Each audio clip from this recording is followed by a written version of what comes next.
let's talk about Ricky as an adult then. Obviously, you went to school, you graduated school. What made you get into writing? Obviously, being a bookworm, but what went through your mind and said, "All right, let's see if I can write a book." I always just wanted to like tell stories when I was a little kid, and like we'd get to the writing portion. I love that. I always enjoyed it. And yeah, like I'll read a good book, or I'll watch a good TV show, or I'll read a good comic, and I'll be like, that was awesome. I want to make one. Like I want to do that. So I don't know. It's fun to emulate the art that I enjoy so much. I've never met anybody who wrote that like hated reading. I never met anybody who like made movies that didn't love movies. You know what I mean? But for you now, having worked on multiple books, like how many iterations of each book, or I guess a better question is like, how long did it take you to finally get that first one done? And do you have other ideas that you like kind of left and just went to this, something else, or how did the whole thing come about and where did it go? So give me 1 second here, and I'm going to pull up. I'm not pulling it up so that you can see it. I'm pulling it up so that I can see it.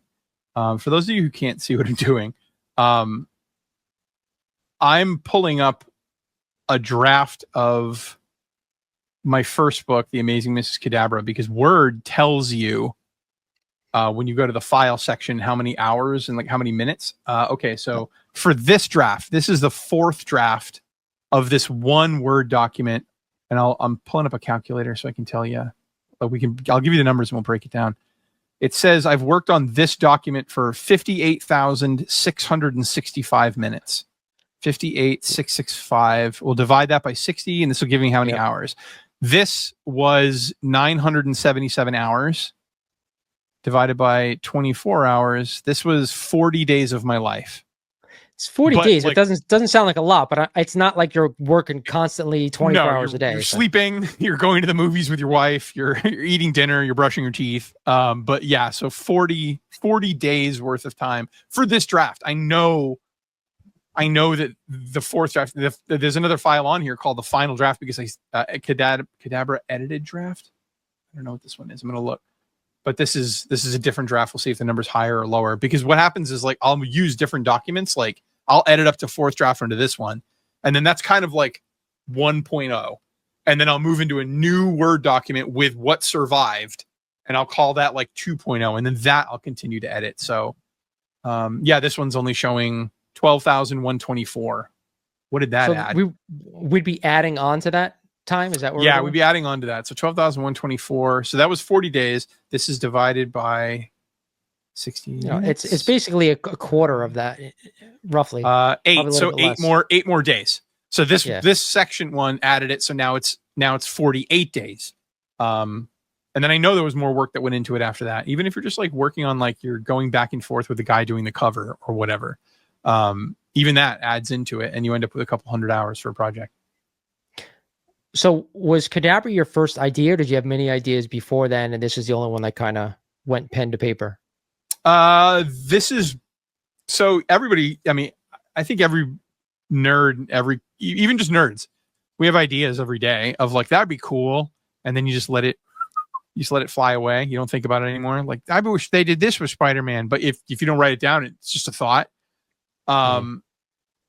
I have ideas all the time, but like only some of them I think have legs, because I look at a story a lot like a clock. Like it's a machinery that pushes the story forward. And so there's natural things that happen in the story, and then there's like unnatural things like events. But like you never want to be telling a story with the words "and then." Like this is not an original thought. This is something that the South Park guys do. This is how they make their show.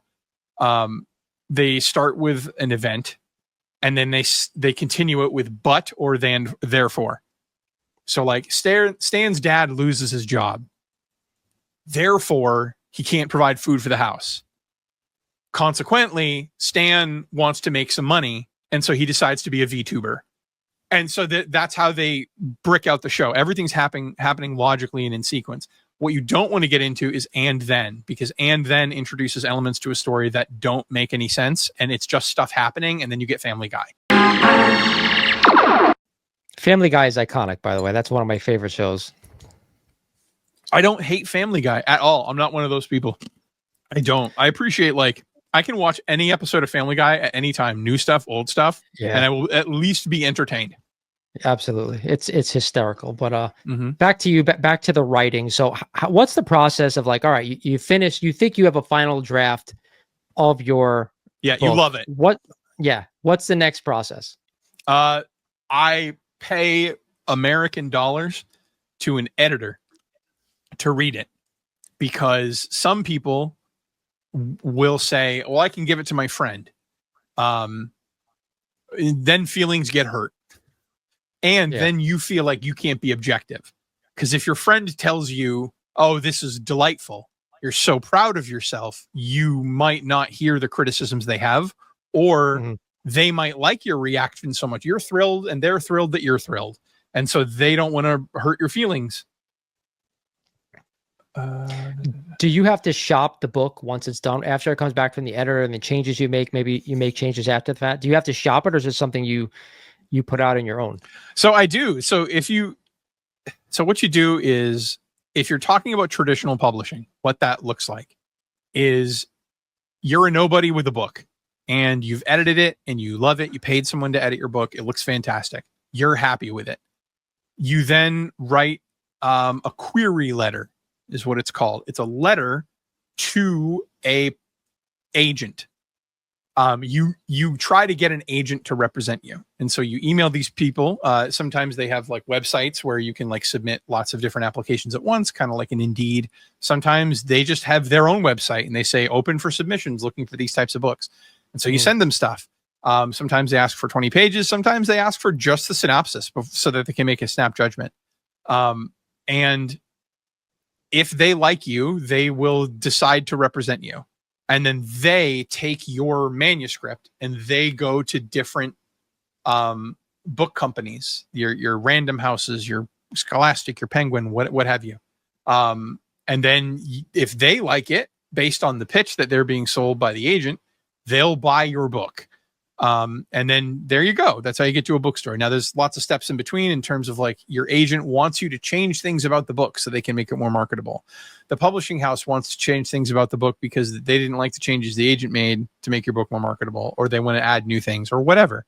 It's their book. If they buy it, it's not yours anymore. You're selling your book.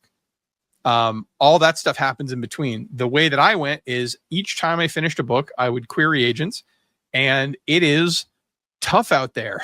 Like COVID, when I wrote my first book, everybody was trying to write a book. Everybody went inside and said, like, to hell with it. I'm going to write my novel. A lot of people did. So there was that market to contend with. I swear to God, I'm not about to go on like a political rant. I swear to you, I promise, but I have to say this. There is a lot more people looking for specific, unique voices, not just unique voices. So in the past, you hear about a publisher or an agent. So the agent tells you what they want, so that when I apply to them, I know I'm selling them something that they want.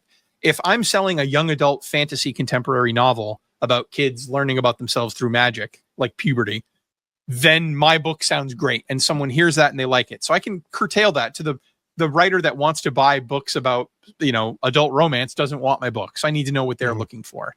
They'll tell you what they're looking for. And so some people will say, like, this is a queer publishing house. We want to publish and promote queer voices. Perfect. You're not for me. But then you'll get, like, especially lately with my second book, I'm querying my second book, and there's a lot more looking for non-binary science fiction stories with a strong female lead. And I'm like, that is definitely not my book. And so you will see particularities like that, of like people really drilling down to looking for a geriatric queer experience. And you're like, not my book. So you'll see a lot of really specifics for what people are looking for. But every time I've queried my books, you either get one of two rejection letters. You get a rejection letter that gives you a lot of detail. I have never received one of those. And you get rejection letters that are just, thank you, no thank you. At this time, our house is not. It's just a form rejection. Yeah. They just hit a signature and hit send. I have never had a conversation with a person. So at this point, I do believe they're not bots.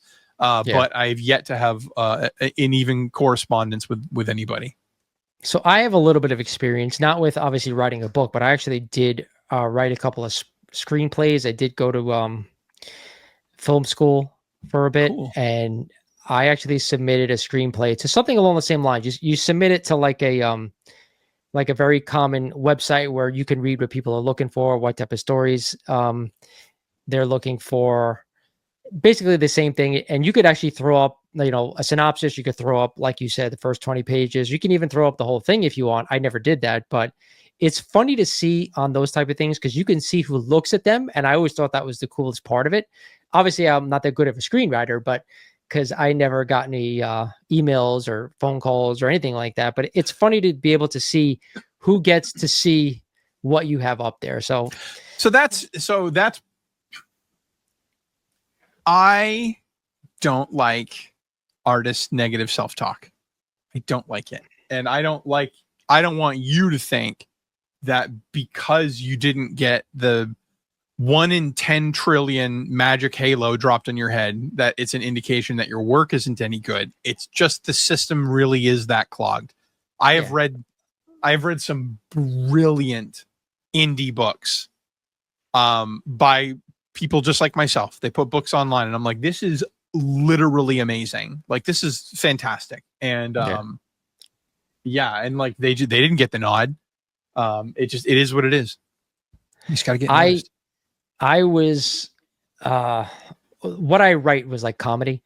So and this is a question I'm going to ask you, but one of the screenplays is about like me growing up and like me going to college and all the friends I had and all the stupid shit that we did. So that was, it had a good plot, but it was about my experiences. Another thing that I wrote was about like, what if Jesus was a game show host?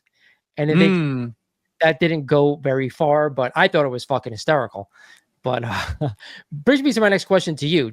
Do you take things out of your own personal experience when you're writing these things? Everybody does. There's no way to not do it. It's impossible to remove perspective. There's an example my civics teacher in high school tried to teach us where he was like I will make it impossible for you to escape politics. You cannot escape politics. Politics are everywhere. It's literally in the air you breathe. And so he'd be like, name anything and I will tell you how it's political. And everybody would roll their eyes. And so you get eventually the kid every year that was a smart ass who's like, a cabin in the middle of the woods that a guy built himself. It's almost like you're trying to do the monkey paw wish. It's like Homer with the sandwich. No zombie mayonnaise. Like he's outlining all the things that could go wrong. It's a guy builds his own cabin in the woods and he's like, it's on land that he accessed, you know what I mean? And like he would go into like state law as to like he can't cut down those trees, they can tear the house down, which is based on who's supporting the sheriff in going after this guy. Did you vote for the sheriff? So he would do all these breakdowns of like how it's impossible, and it's the same thing with artists. It is impossible to escape your own perspective. Even if I'm writing, like my book, like my most recent one has a 15-year-old girl is the other main character. It's her dad and it's a 15-year-old girl. And I can write as hard as I want, but I've never been a 15-year-old girl. So like I'm still writing this character under my own voice. You know what I mean? So let's segue into your new book. Okay. Can we get like a little bit of synopsis or any information we can get about the book itself? So people out there. Yeah, sure. It's a serial killer who fully retired the day he met his daughter. Now, how he met his daughter is up for debate. You'll have to read the book, but it's a serial killer who gets his daughter and he retires. He finds that he loves her more than anything he's ever experienced in his life of chasing experiences. And so he fully devotes his life to being a good dad in northern New Hampshire. And he got away with it. He got to start this life over with his little kid. And it's now 15 years later. And a young serial killer boy moves to town and has never met another serial killer in his life. But he clocks the dad right away. He knows right away what he is. And so he sees an opportunity for camaraderie. And he says, he even says in the book, like, I could be the Robin to your Batman if you let me. Like, I don't have to be alone anymore. A little bit of sympathy for a psychopath. And so to get to the dad, he begins a relationship with the daughter. And so now the dad's in this position where he's trying to defend his daughter from a monster she doesn't know who he is, from a monster that he used to be in a lot of ways. And so, you know, it really asks the question a lot about, like, can people change? What does change look like? If he's still carrying this violence with him to defend his daughter, has he really changed? His daughter is currently changing, going through some crazy feelings and emotions with this kid. So it's a fun book to write. Hopefully it's fun to read. That sounds awesome, man. I'm looking forward to it. Tell the people out there who are listening where they can find your book. Amazon. It's called Something Awful. If you'd like to become a sponsor here on the Mighty Rewind Podcast, make sure you reach out at TheMightyRewindPodcast@gmail.com.